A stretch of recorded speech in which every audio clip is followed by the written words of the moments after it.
everyone's doing amazing. I'm Holly Amato, real estate specialist here in Michigan, also licensed down in Florida with eXp Realty.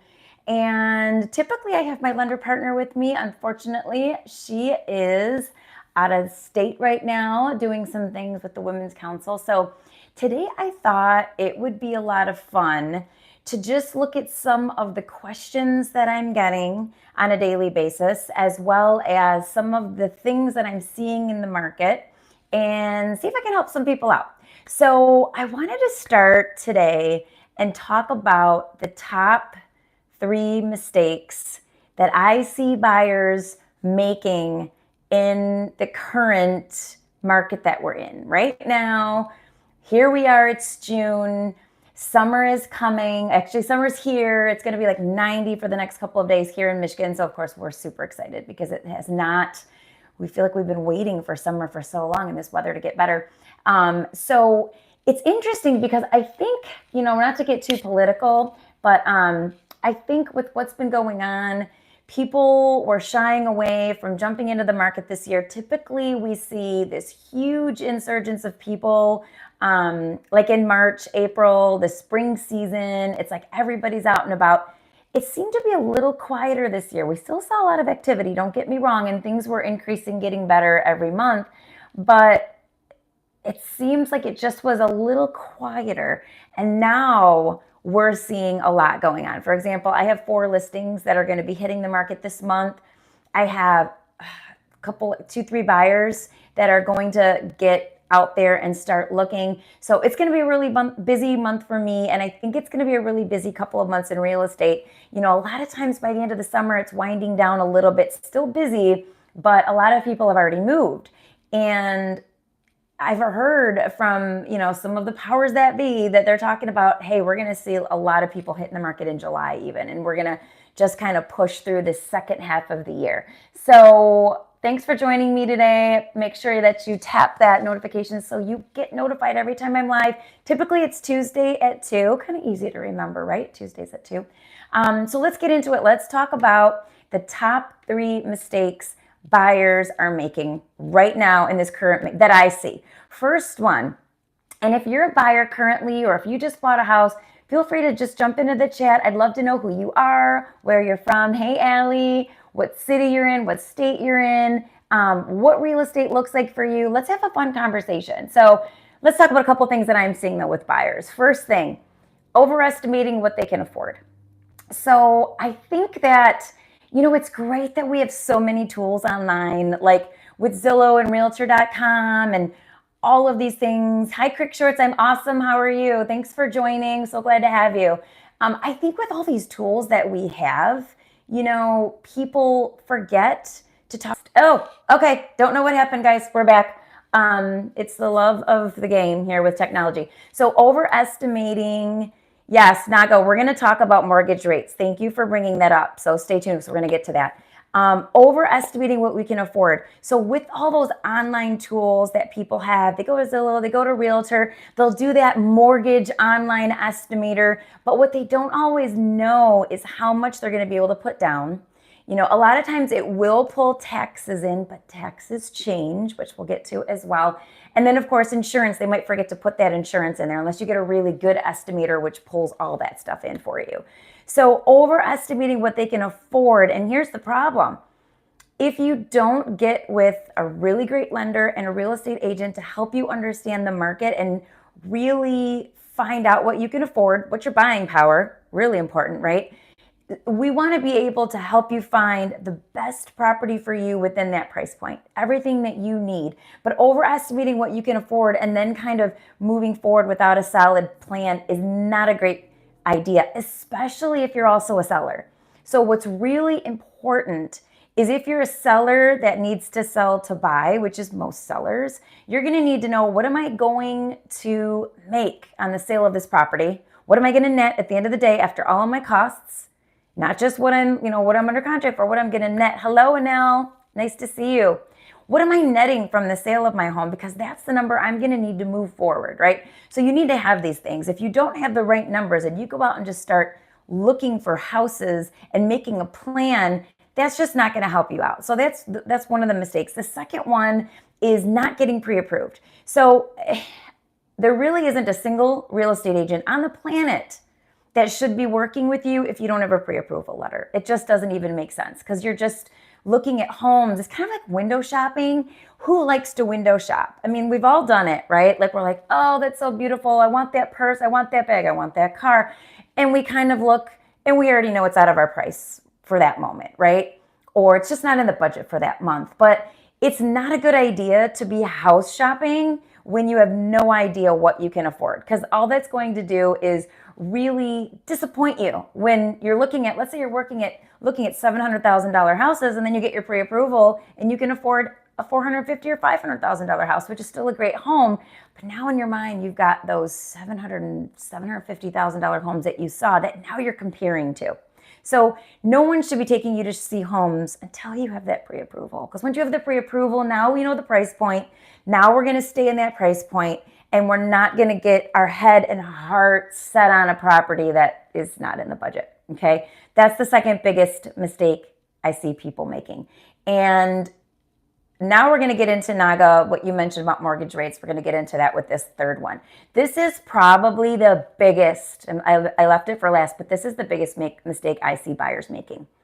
Waiting for prices to drop. When you are waiting for the rate to go down. When you think of that, it sounds like it makes sense, right? It sounds like, well, yeah, I want to wait and see if the prices are going to drop. I want to wait to see if the rate's going to go down. But here's what you need to know. If you're thinking that, a lot of other people are also thinking that. Think back to 2021. I don't know if any of you bought a house back in 2021. Everyone wants to say it was so great because sellers were getting top dollar. Our prices went up about 15 to 18, 19%, depending on where you're at in the country. And yes, sellers were killing it. I mean, they were getting over ask. They were getting full appraisal guarantees. Some people weren't even doing inspections, which I never recommend. Don't ever forego an inspection. Always get an inspection. But they were making money hand over fist. The problem is then they had to turn around and buy a home as well. So as a buyer now, even though you did really well as a seller, now you're entering the market with everybody else who waited, and now you're having to pay more than you would have had to pay if you basically jumped into the market during what I call off season. So depending on where you guys are at, like I mentioned, I'm in Michigan, so winter's a little bit slower for us here. It's not slow. People are always selling, but it seems to be people like to move when the weather's nice. It makes sense. I don't want to move in the wind, or the wind. Well, the wind isn't fun either. I don't want to move in like the freezing cold and the ice and the snow. Nobody wants to do that. But when you think strategically and you realize that, okay, if there's less people doing that, that means I may be able to get a better opportunity with my purchase. And because it's such a big purchase, think about it. Be inconvenienced a little bit. That's fine. Move in the winter time, right? When it's cold, if you can save yourself some money. Because if you sit and wait, hoping the rates are going to drop, and that's what people have done. I've noticed people that didn't get into the market in 2023 was probably one of our lowest years. A lot of people, because the rate just kind of shot up quickly. And a lot of people got scared. Oh my gosh, the sky is falling. They didn't want to do anything at all.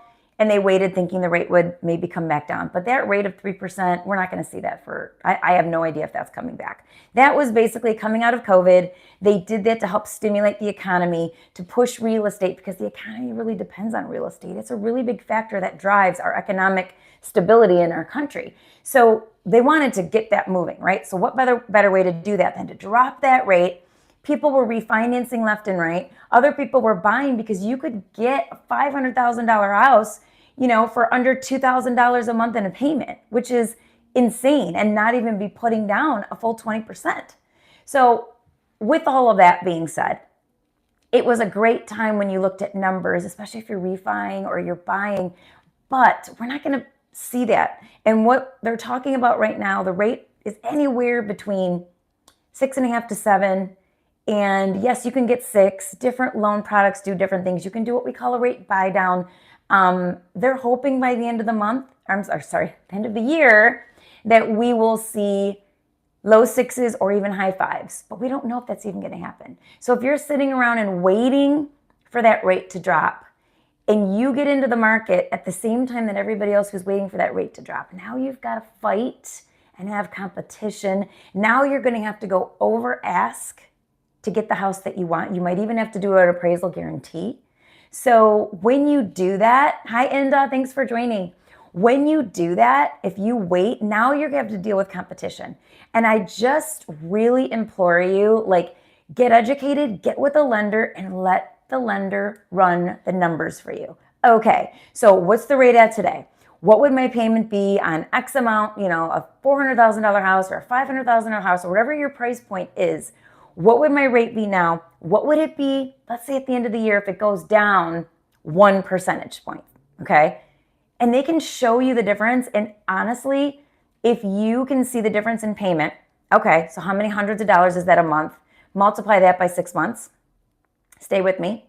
And then I want you to think about if you have to go at least 10,000 over ask, because that's typical, that amount that you're paying over, let's say at a higher percentage on the rate for 6 months until the rate drops, is going to be a lot less than 10,000, 20,000, depending on your market, how high you've got to go to get a house. And this is where your real estate agent comes into play. They'll be able to help you with that.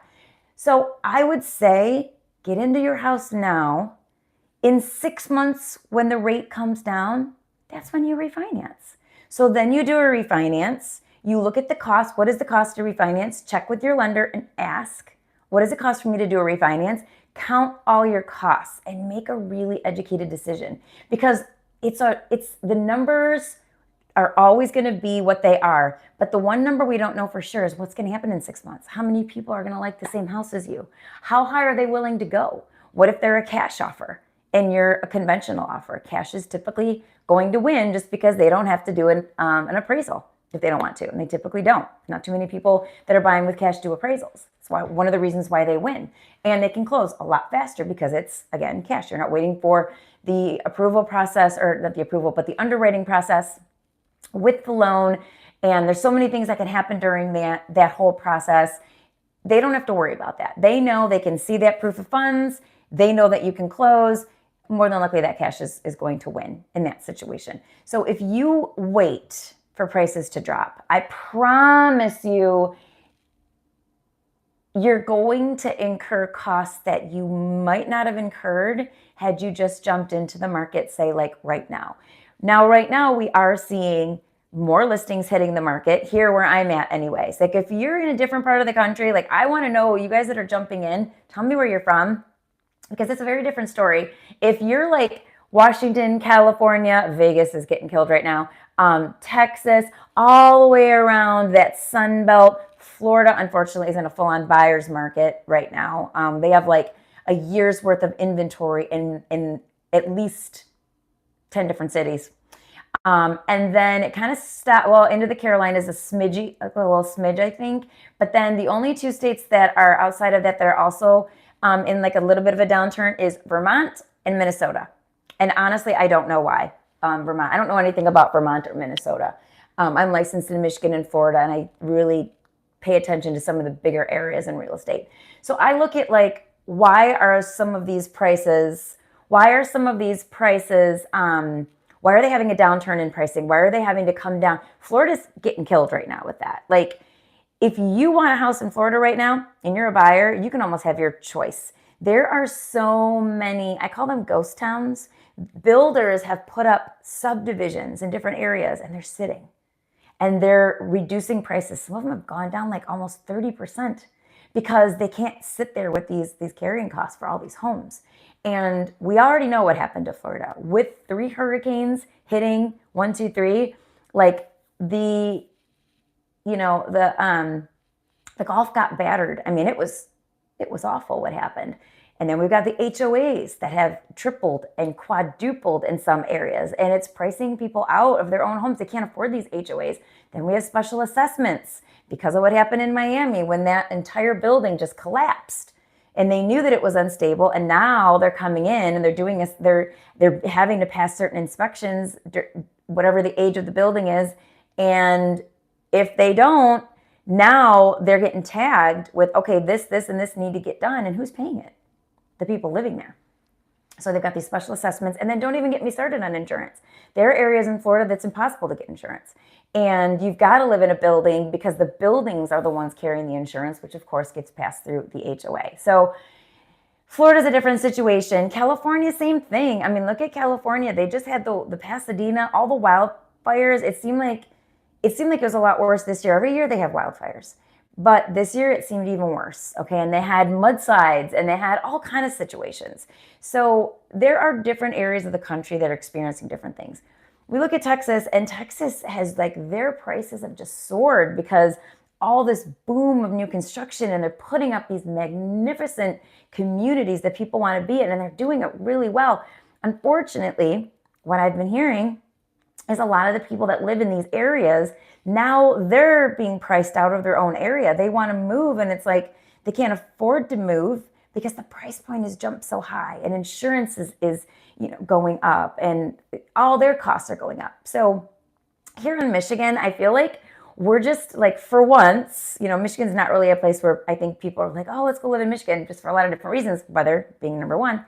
But, like, we're actually really stable in Michigan. We did have a jump in pricing, but I don't feel like it was really outside of where our value is. Maybe in some areas, yes. But as a whole, the state of Michigan, I don't see us as being severely overpriced. And some of these other areas really are. They really just, like, tarantula videos. Hey, how are you? Some of these areas, like, seriously, they just, because they skyrocketed, and I don't have the ability to show you all these graphs because we're live right now, but if you take a look at some of these different areas, you'll see, like, the peaks and valleys of, like, whoa, they really shot up, and oh my gosh, here was a drop. So they've had so many, it looks like an EKG machine on steroids, right? They've had so many increases for so long that, yes, the market will tell you what it can sustain, and it's not sustaining it in some of these areas. But in Michigan, we're still seeing an uptick in pricing in new listings and what's going on in our real estate market. So I'm excited about what's going on in Michigan, and we're going to wait and see what happens. I know politically we've got this new tariff system, which, again, it's not new. We used to be on a tariff system years ago. Won't get into that. We're finding that some things are changing, right? Our relationships with other countries and how we are doing business, and actually looking at running our country as a business and charging the tariffs, and what is that doing with real estate? Well, it's really we're going to see shifting with the market. We're going to see what happens with the Dow, right? With investments, with the bond market, with the Moody report. The Moody report recently came out and said that U.S. debt is not a good investment. And unfortunately, other countries, a big way that we've been able to offset some things is they were buying our debt. Well, now they came out and said, oh, it's not a good investment to buy U.S. debt, which it's interesting on their timing when we now have relationships with those countries in the Middle East. I don't know if you guys saw, Trump went over there. He was in, is it Qatar or Qatar? I hear people say Qatar. I hear people say Qatar. I'm going to say Qatar. And over in the Saudi prince, and he was in Syria, and he was able to bring Syria to the table, which I don't think has happened in a long time, with some things.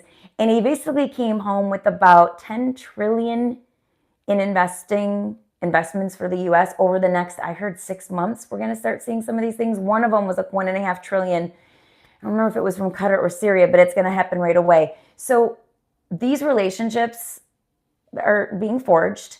Energy costs are being addressed. We're looking at ways to do things differently and potentially better. We're talking about fracking. We're talking about drilling.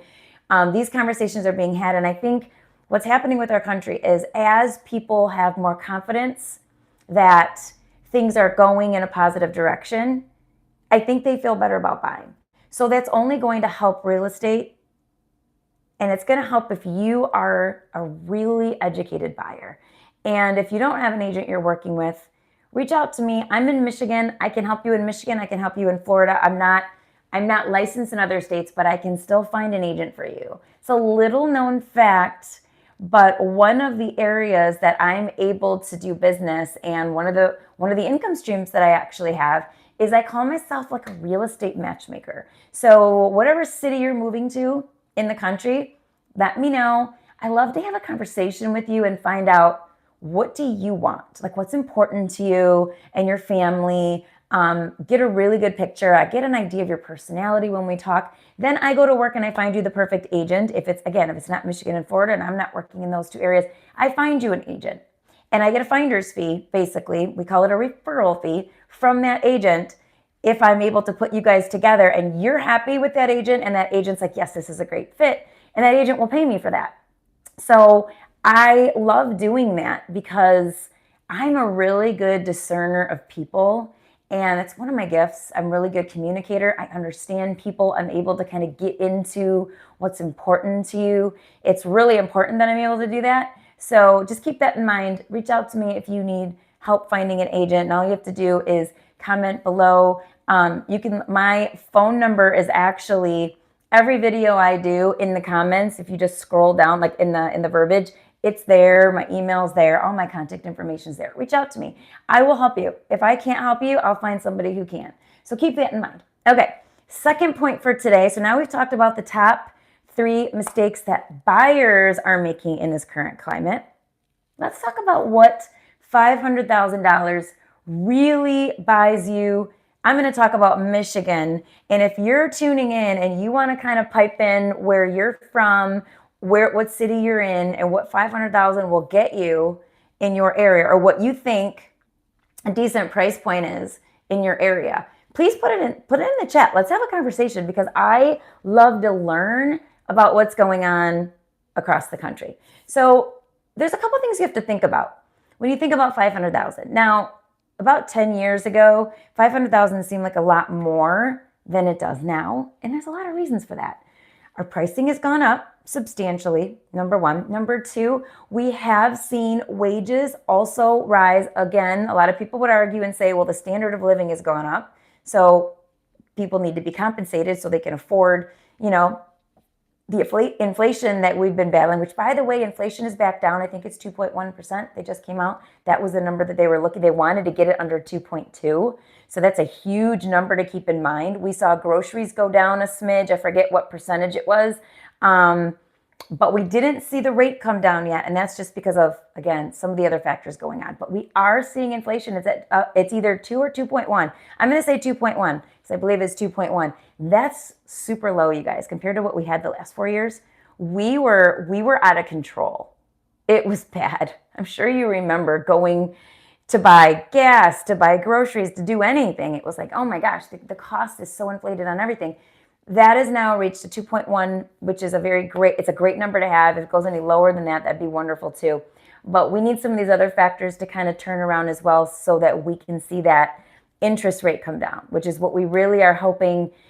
Trump did meet with Powell. They had a conversation. Jobs numbers comes out on Friday. So go online and look at the jobs numbers. Like when the unemployment numbers come out, when it shows that more people are unemployed, that is a big indicator that they will reduce the rate, but not always. Sometimes they still don't. And they've had that jobs report was skewed all of 2024. The whole thing was off, and we have proof of that, which I won't go into. But we do need some accurate data. That's the number one thing, right? Let's actually get some accurate data. So what does $500,000 really buy you right now where you live? Well, I'll talk about Michigan first. But before I do, a couple things you have to consider. What are different factors that go into your payment, your price point, all that good stuff? You really want to look at things like your taxes. Now, again, your taxes are going to affect your payment, not so much where the house is listed, but typically the higher the taxes, the higher, a lot of times the price point's a little higher as well. Not always. There are some little areas near me where these home prices are lower, but the taxes are extremely high. So you always want to look at taxes, number one. What are the mills and what is the average taxes in the price point I'm looking in the area? Okay, really important. And then insurance rates too. Believe it or not, some insurance rates are higher in other areas. They do things like they look at, how many instances they have of break-ins or, more. It's really more your car insurance. A lot of people don't know yes, your car insurance can change when you move. It happened to me. I moved from Macomb to New Haven. And when I did that, right after my divorce, my car insurance went up and they said, well, you have more instances of theft in that area. Went through all the things and basically now my insurance went up. I didn't even know that could happen, you guys. This was a very long time ago, right after my divorce, like 13 years ago. It was before I actually got into real estate. I didn't know how all that worked. Now I do. But I didn't realize that my insurance rates on my car were going to be based on where I lived. Some of you probably know that, but if you didn't, keep that in mind. Always count your costs and kind of talk to your professionals when you're thinking of making a move. Okay, so 500,000. When you're looking at areas like city, okay, we talked about taxes. Some cities have an income tax. The city of Detroit, you guys, actually has an income tax. If you live there, they will also tax you an income tax, okay? Which is not just property taxes. And there are other areas, so you gotta know those types of things. Then we've got suburban areas, which is basically like where I'm at. It's like everywhere you look, there's a house, right? There's suburb after suburbs. It's usually communities that have, a lot of schools in the area, a lot of community stuff going on. But it's a lot of houses. You're in suburbia, right? You're in a suburban area. When you're looking at, like I'm talking about Detroit City, you're looking at more of an urban area. Again, a lot of these urban areas might have different taxes and different costs associated with living there. So you want to take care of that and take a look at that, be mindful of that. And then rural areas. So typically, most rural areas, you're going to be able to get more for your money. You may be able to get a house on a couple of acres for $500,000 in different areas. I know you can. Where I'm at, I was able to sell 20 acres in a city called China Township for, I believe we sold it for $250,000. It was like a year or two ago. 20 acres. Okay. And it had already the beginning, like the in-ground, some of the work had been laid for the house. There was the walkout basement was in, a couple other things were done. The land had obviously been perked because they had already started building. So that's a great opportunity, 20 acres. And, there's lots. I just sold a lot to a family. It's not a lot. It's 12 acres, about 12 and a half acres for $245,000. So now they're going to build a house, obviously, right? So it's, once they put the house on there, that's going to be way more than $500,000. But my point is that when you're looking at areas that have the most desirability, like there's an area called Birmingham, Michigan here, like tiny little plot of land, like a 40 by 70, maybe 80 parcel with a house on it. And that piece of dirt, depending how close it is to downtown area, will go from anywhere from 350 to 500,000, maybe even more. Because builders really will grab it. They'll do a tear down, put up these Bigfoot houses, which is kind of hilarious because they're so close to each other, but nobody cares because they've decided they want to be in that area and the taxes are through the roof. So 500,000 isn't going to get you very far at all in Birmingham, and the taxes are probably one of the highest in all of Michigan. So that's something to keep in mind when you're looking. What does $500,000 actually get me? What's more important to me? Is it location? If location is the most important thing, you might, for $500,000, think of also, what's the shape of the house going to be in? Because if you're looking in a place where $500,000 gets you essentially, because the average price point of a home in Ann Arbor, which is where U of M is located, and if you are into sports, probably know about U of M. In that area, the average price is around $525,000 for a home. A lot of the homes, though, at that price point are older, like 1920s, 1930s, and yes, they've had some updates. But when you're getting into a home that's that old, just remember there's some maintenance issues that are going to be coming for you. Things like if it's not PVC already with your piping going out to your drain, you're possibly going to have to be converting that at some point. And then just maintenance, right? Houses continually need something. One thing you can be assured of as a homeowner, you are going to have maintenance issues. Always. Something's going to break. Something's going to need to be, updated. Outside, you're going to have a low spot with your grading, and you're going to need to add just dirt to it so that you don't have water issues. There's just a lot, you know, it's just part of being a homeowner, and you have to be prepared for that. But counting those costs is really important, because again, if $500,000 will get you into an area that you really want to be, but that house is going to need a lot of work, how much money do you have set aside to do the work? Or do you say to yourself, you know what? I'm spending $500,000. I want to walk in and not have to do anything. Well, that's probably not the same area. $500,000, we have to find an area where that gets you like a house that's been flipped, right? Or at least really updated, maybe newer, new construction right now. If you can find houses in the high 4s or low 5s, you're doing really well, because that new construction price has really gone up. In fact, in my area, one of the big pushes that I've seen is for affordable new construction homes. So what they're doing is they're putting up a lot of cookie cutter homes, which they have to do to keep the cost down, which is basically just means like they'll see like maybe 3, 4 tops of different models in a subdivision. And a lot of times they're closer together and also smaller. So we went through this stage where it was like, if you wanted a new home, they were like 2,500 square feet and up. It was very rare that you saw a builder putting anything up under that, because we were looking at familial size, like how many people are in a family.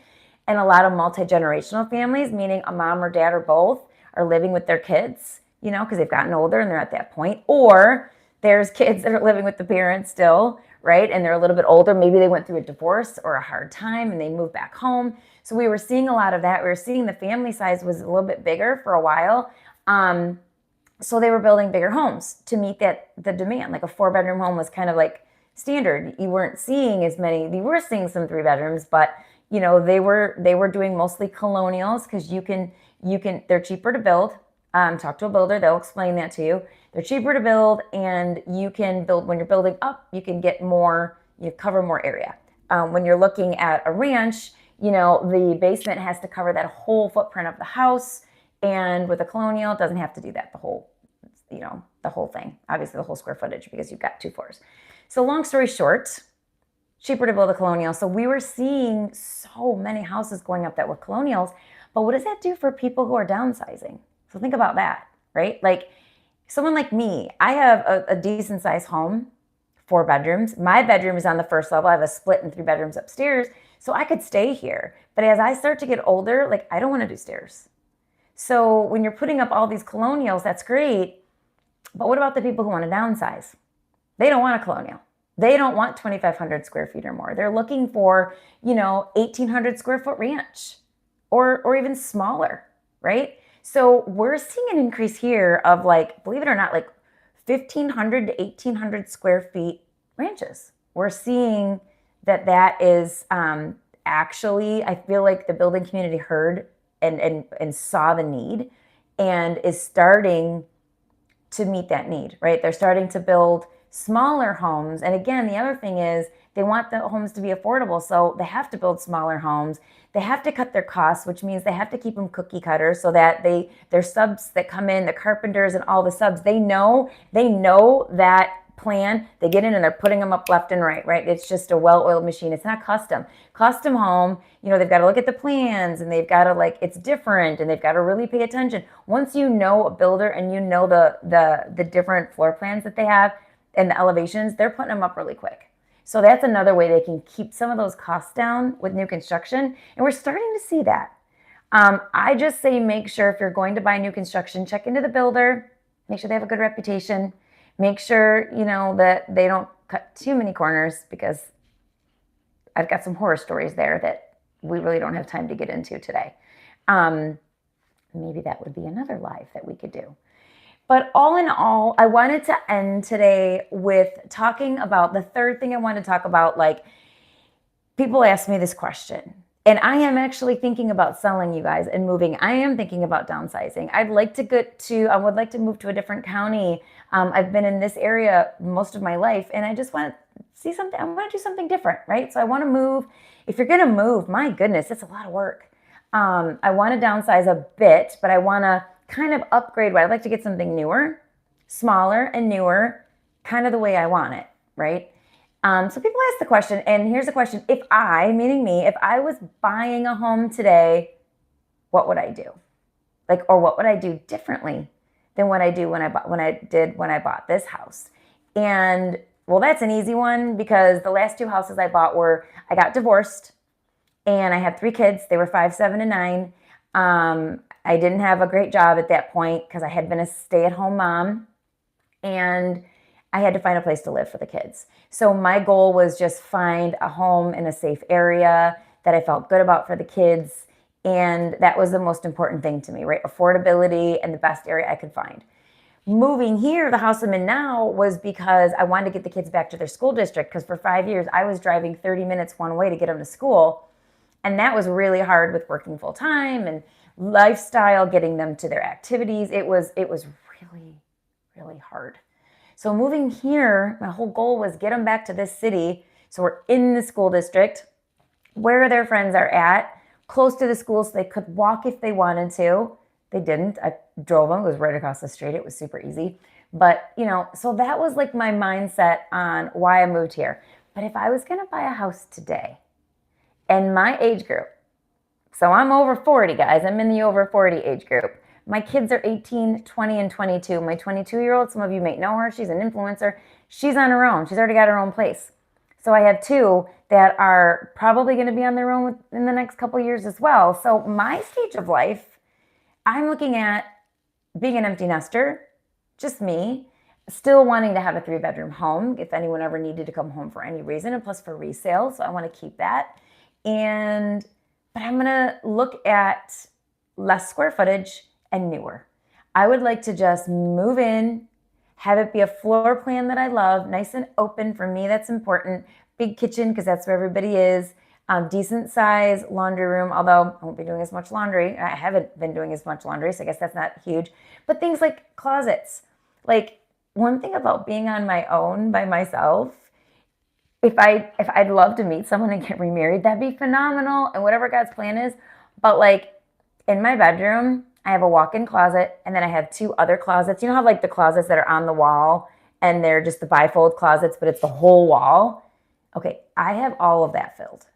So I'm going to need, even though I say I'm downsizing, I'm going to need some serious closet space. And I might have to use the other bedroom's closet space as well. And if it's ever just not me, we're going to need those closets so that we can fit everything. And I should probably go through and get rid of a lot of stuff, which I'm doing as well. But yeah, what's important to me? What would I do if I was going to buy a house right now? I'd count my costs. I would look at the areas I really want to be in, and I would find out what the taxes are. I'd find out what their insurance is to be in that area. I would find out if my car insurance is going to go up because of the area or change. I would find out what the walkability factor is. That's important to me. I love downtown areas. You got to ask yourself what's important to you. What does your lifestyle look like? Do you have a gym that you belong to? Is there that gym close? Do you have a church that you belong to? How far is from church? Let's not forget your job. If you're commuting to work, you may want to make your life easier and get closer to a main freeway so that you jump on and you cut down your commute, because who wants to be in a car first thing in the morning and right after work for a good portion of your day? Like, a lot of people don't love that. So, I'm really seeing, and it's not just me, myself, what I would do. I feel like, and let me know if I'm wrong. I would love to hear your comments below. What's important to you when you're looking to buy, when you're looking to find another home? Is it location? Is it walkability? Is it, close to the water? I love the water. Do you want waterfront or close to the water? Does that really light you up? Does it have to be a certain style of home? Are you looking to have some land? All of these things are important, because what's important really is what's important to you. And that's the best advice I can give. Count your costs, make the best decision you can. What are your priorities? If you have school-aged kids, research the school districts. What school district do you want them in? That's pretty important, right? So to get in some of the school districts, to be a certain proximity from work, to have that lifestyle that you want, what does that look like for you? And that is what your real estate agent is there for. Your mortgage professional is there to help you strategize how you can get the most for your money, keep that payment where you're comfortable. You don't want to be house poor. You maybe don't want to go as high as you can because you still want to do the family vacations and you have some other things that are important to you. So that's what your lender's for. Your real estate agent, once you know that what's our budget and what can we do financially, now we get to sit and structure, okay, now we know our price point. We started off this live and this time together talking about some of the top mistakes that buyers make. And one is overestimating what they can afford. The other one is not getting pre-approved. And the third one was waiting for prices or the rate to drop, right? We talked about, and if you missed that, you can rewatch this because that was some great info. But, you really want to know your priorities and what's important to you so your agent can sit down and ask you the right questions. And if your agent is not asking you these questions and basically putting it all on you, you might want to get another agent because you should be working with an industry professional who's an expert in what they do and knows different areas. And they don't have to live in that area to know the area. Trust me, if I could only sell in the area I live in, that would be super boring and a little ridiculous. But I know so much because I've worked in so many areas over this past decade that I've been in business. Ask your real estate professional. Just tell them what's important to you so that they can match you, your dreams, what you really would love to have, your wants. We say your wants and your desires with your must-haves. Yeah, got to go to work. Where's that located? Kids got to go to school. Where's that located? Maybe you're coming out of a divorce and life is going to look a lot different and you've got to go to a totally different area and you want to feel good about that. Like you're moving your family to a new area that you can afford. For me, when I did that with my kids, I told you I moved to New Haven. The subdivision I chose had a community pool. So even though we were downsizing, we had a house that was much bigger by almost 1,000 square feet. The house that we got was super adorable and we made it. I loved that house. We made it an amazing home, but it also had a pool. So I told my kids, look guys, you have a pool now, right? So I felt like they were losing because obviously their parents were getting divorced. We had to leave our home. But they were 5, 7, and 9, so a pool was kind of a cool thing. There was a pavilion in the area. There was soccer nets. Like it had a lot of like open space common areas. It was a site condo, so it still functions as a home, but a site condo. So we had a lot of amenities there, which was really cool. So that's what's important. It's not my tagline. If you know me at all, it's more than a move, because it is more than a move. It's not just about taking your stuff, throwing it into boxes and shipping it to a new location, opening them up and setting up shop. Like it's your life. It's your lifestyle. It's your family. It's where you're putting down roots. It's your community. There's so much that goes into it. And I get so much joy when I help people make one of the biggest decisions they're going to make, which is selling and buying real estate. It's a big financial transaction. It's a big, huge decision where you live. And it means a lot to me that people trust me with that. So if this is our first conversation, this is the first time you're joining me, thank you so much for stopping by today. Please like this video, or live if you're here live now, or if you're watching it on the replay, and subscribe because I do a lot on this channel. And we're going to be growing a lot. Not only do I do some live videos, typically with my lender Tuesday at 2. We talk a lot about everything real estate. It's really real estate. We talk about real estate. We talk about mortgage, everything in between in our industry. I also have a podcast called Onward and Upward, and you'll see there's a playlist for it. And what I do with that is I love podcasting. I love sitting down with another professional and talking to them and finding out what they do, how they're different, or what they do better than other people in the industry. And I search and try and find the best of the best, and also what they offer and why that matters to you. So I've been able to really showcase some amazing people. And at noon today, which was just 3 hours ago, I'm on Eastern time, my newest podcast dropped with a professional organizer. Her name is Juliana Meidel. And that was a great conversation. So I've had mental health professionals and divorce attorneys and lenders and people who are empowering women and people who are just doing things in the industry, different coaches. I've had a lot of great people on. So please make sure to subscribe to the channel so that you're able to see when I do drop those podcasts. Go and check that out. So it's a really great playlist because I have playlists. And then I have a ton on real estate. I have information on divorce because I am a real estate divorce specialist. If you're going through a divorce, I have a divorce coaching program for women. Reach out to me if you want more information on that. But just a ton of real estate information. I talk about Michigan. I talk about communities. I love downtown areas. I mentioned that. So you'll find a ton of videos, Birmingham and Royal Oak and Rochester. Then I have different coffee houses because I love coffee down in Detroit and different areas. Wherever I go, I try to bring the best community information to you. And I've done some older videos on what does $1 million get you in these different areas. And I need to do more on that. I need to update that because that has changed over the past 2 years. But I just enjoy what I do. I thank you so much for joining me. Thank you for tapping the bell for notifications and for subscribing and for liking this live. It means a lot. And I hope to see you on our next live, which is going to be Tuesday at 2. And until that time, I'm Holly Amato.